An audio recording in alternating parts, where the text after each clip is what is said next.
Media స్వాతంత్రాన్ని అడ్డుకోవడం, ఇటువంటి పనులు అసలు ఎవరు కూడా సమాజం క్షమించదు. ఇటువంటి కేసుల్ని హైకోర్టు సుమోటోగా తీసుకోవాలి. సుమోటోగా తీసుకుని పత్రికా స్వాతంత్రాన్ని రక్షించడానికి తగిన చర్యలలో తీసుకోవడంలో హైకోర్టు కూడా ఇన్వాల్వ్ అవ్వాలి. అలా ఏ పార్టీ గురించైనా చెప్తున్నాను, అన్ని పార్టీల గురించి, కాంగ్రెస్ కానీ, బీజేపీ కానీ, లేకపోతే వైఎస్ఆర్సీపీ కానీ, తెలుగుదేశం కానీ, జనసేన కానీ, అన్ని పార్టీలకి నేను చెప్తా ఉన్నాను. ఏంటంటే కొత్తగా ఎవరో రాగానే వాళ్ళకి టికెట్లు ఇస్తున్నారు, వాళ్ళు నెగ్గుతున్నారు, ఓడిపోతున్నారు, అది వేరే విషయం. అటువంటి వాటిని పార్టీలు ప్రోత్సహించకూడదు. ఏ పార్టీ, ఇప్పుడు తెలుగుదేశం ఉందంటే బుచ్చి చౌదరి ఎలక్టెడ్ ఎమ్మెల్యే అని చెప్పి వాళ్ళు చెప్తారు. జనసేన ఆవిర్భావం నుంచి దుర్గేష్ ఉన్నాడు కాబట్టి దుర్గేష్కి మంచి ఓట్లు కూడా వచ్చినాయి కాబట్టి దుర్గేష్కి ఇద్దామని చెప్పి జనసేన అనుకుండొచ్చు. కానీ వీళ్ళిద్దరు సమస్య తెలుగుదేశం చంద్రబాబు నాయుడు గారు, జనసేన పవన్ కళ్యాణ్ గారు కూర్చున్న తర్వాతే సెటిల్ అవుతుంది. ఎందువల్లంటే వాళ్ళిద్దరూ కూర్చుని ఉమ్మడి అభ్యర్థి కింద నిర్ణయించినప్పుడే కదా అన్ని సమస్యలు పరిష్కారం అవుతాయి. అలాగే ప్రతి నియోజకవర్గాల్లో కూడా రకరకాలుగా ఒత్తిళ్ళు ఉంటాయి, అన్ని పార్టీలకి ఒత్తిళ్ళు ఉంటాయి. కాబట్టి ఆ ఒత్తిడిని తట్టుకుని వాళ్ళిద్దరూ ముందుకు వెళ్తారని నేను ఆశిస్తున్నాను. ఇంకా బీజేపీతో పొత్తు, అది మరి ఏ రకంగా చేస్తారో అన్నది మనం చూడాలి. పూర్తిగా వాళ్ళు పొత్తు పెట్టుకుంటారో లేదో తెలియని పరిస్థితుల్లో మనం ముందుగా కామెంట్ చేయడం కూడా అనవసరం. అంటే నేను జనరల్గా 2 సార్లు ఎంపీగా అక్కడ నెగ్గాను కాబట్టి మళ్ళీ పోటీ చేస్తాను అని అనుకుంటారు, సహజం అది. దాన్ని భవిష్యత్తే నిర్ణయిస్తుంది. నేను పోటీ చేస్తానా లేదా అన్నది అది భవిష్యత్తు నిర్ణయించాల్సిన అవసరం. సమయం అంటే ఇంకా నోటిఫికేషన్ రాలేదు. నోటిఫికేషన్ వచ్చిన తర్వాత నా నిర్ణయం అన్నది ఉంటుంది. నోటిఫికేషన్ వచ్చేంత వరకు నేనేం చెప్పగలను, నేను పోటీ చేయాలా వద్దా. మొన్న నేను ఒక ఇండివిజువల్గా ఒక సర్వే నిర్వహించుకున్నాను, అది సోషల్ మీడియా నా మీడియాలో కూడా వచ్చింది.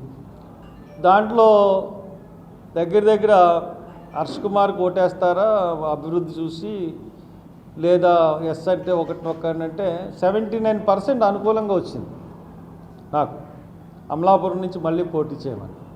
దాన్ని చూస్తే పోటీ చేయాలని అనిపిస్తూ ఉంది. 79% వచ్చింది కాబట్టి. అంటే ఎందుకంటే అక్కడ కులాలకి మతాలకి అతీతంగానే నేను నా 10 సంవత్సరాలు నేను వెళ్ళాను అందరినీ కలుపుకుని. కాబట్టి ఆ పాజిటివ్నెస్ అన్నది అమలాపురంలో నాకు ఉంది. కాబట్టి అది ఎంతవరకు మరి ఎలక్షన్లో దిగిన తర్వాత 79% మారకపోవచ్చు. బట్ మనం చూడాల్సిన విషయం, ఎలక్షన్ నామినేషన్ అయిన తర్వాత మనం అంటే నోటిఫికేషన్ వచ్చిన తర్వాత మనం ఏమన్నా అది కూడా చెప్పలేమండి, అది కూడా మనం చెప్పలేని పరిస్థితి. ఈ ప్రజల్లోకి దళితుల యొక్క సమస్యలను తీసుకెళ్లాలని పెట్టాను. దళితుల సమస్యలే కాదు, ఇప్పుడు ఆయన జగన్మోహన్ రెడ్డి గారు బైబిల్ ఖురాను అంటారు, ఏది మేనిఫెస్టో. ఆయన పెట్టిన మేనిఫెస్టో 9 నవరాత్రాల్లో కూడా ఆయన ఫెయిల్ అయ్యారు.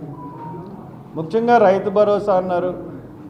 రైతు భరోసా కంప్లీట్గా నేను ఆయన మేనిఫెస్టో చదివి ఏ రకంగా ఫెయిల్ అయ్యారన్నది ప్రతి పాయింట్ కూడా నేను ఆ సింహగర్జన సభ ద్వారా తీసుకుని వెళ్ళాను. అంతేకాకుండా ఇంతకుముందు గవర్నమెంట్స్ ఏవైతే చేసినాయో స్కీమ్స్ కానీ, పథకాలు కానీ, దళిత వర్గాల గురించి కానీ, అన్ని వర్గాల గురించి చేసినవన్నీ కూడా ఈయన వచ్చిన తర్వాత కట్ చేశారు. అది మంచి పని కాదు, దాని గురించి కూడా చెప్పాను. అంటే ఇప్పుడు దళిత షర్మిలా గారు వచ్చిన తర్వాత వైసీపీ ఎమ్మెల్యేలు, తిరుగుబాటు చేసిన ఎమ్మెల్యేలు అందరూ వచ్చేస్తారన్నారు. కానీ ఆ రోజు నేను చెప్పాను, ఆళ్ళ రామకృష్ణారెడ్డి రాగానే ఇది ఒక ప్లాను, ఎవరెవరు వస్తున్నారో కనుక్కోడానికి ఆయన ముందుగా పెట్టారు. అక్కడ పెట్టిన తర్వాత దాన్ని బట్టి ఆలోచన చేసుకుని మళ్ళీ వెనక్కి రప్పించేసుకున్నారు. ఆయన వెళ్ళడం రావడం కూడా ఒక ప్లాన్ ప్రకారం జరిగింది. కాబట్టి అతను జగన్మోహన్ రెడ్డి కొంచెం తెలివిగా ఆలోచించే వ్యక్తి కాబట్టి తన సొంత మనిషినే తన చెల్లి దగ్గరికి పంపించాడు. మరి చెల్లిని కూడా తనే పంపించాడేమో కూడా మనకు తెలియదు ఎలక్షన్స్ అయ్యేంతవరకు. కాబట్టి షర్మిలా రెడ్డి గారు వచ్చిన తర్వాత, ఎందుకంటే ఆవిడ తెలంగాణ తెలంగాణ తెలంగాణ అంటూనే వచ్చింది. ఆంధ్రాలో పట్టాలు అప్పచెప్పారు, ఆంధ్రాలో పగ్గాలు అప్పచెప్పారు. పగ్గాలు అప్పచెప్పిన తర్వాత ఆవిడది బాగానే మాట్లాడుతున్నారు. మెయిన్ కాన్సన్ట్రేషన్ అంతా జగన్ మీదే ఆవిడ కాన్సన్ట్రేట్ చేసి మాట్లాడుతుంది. మరి యాంటీ ఇన్కంబెన్సీ ఓట్లని ఈ రెండు పార్టీలకు రాకుండా ఆవిడ తీసుకెళ్లాలన్న ఉద్దేశం అన్నది స్పష్టంగా కనపడుతుంది. దానివల్ల ఎవరికి ప్రయోజనం అవుతుంది, ఎవరికి ప్రయోజనం కాదు అన్నది కూడా మనం ఎలక్షన్స్లో చూస్తాం.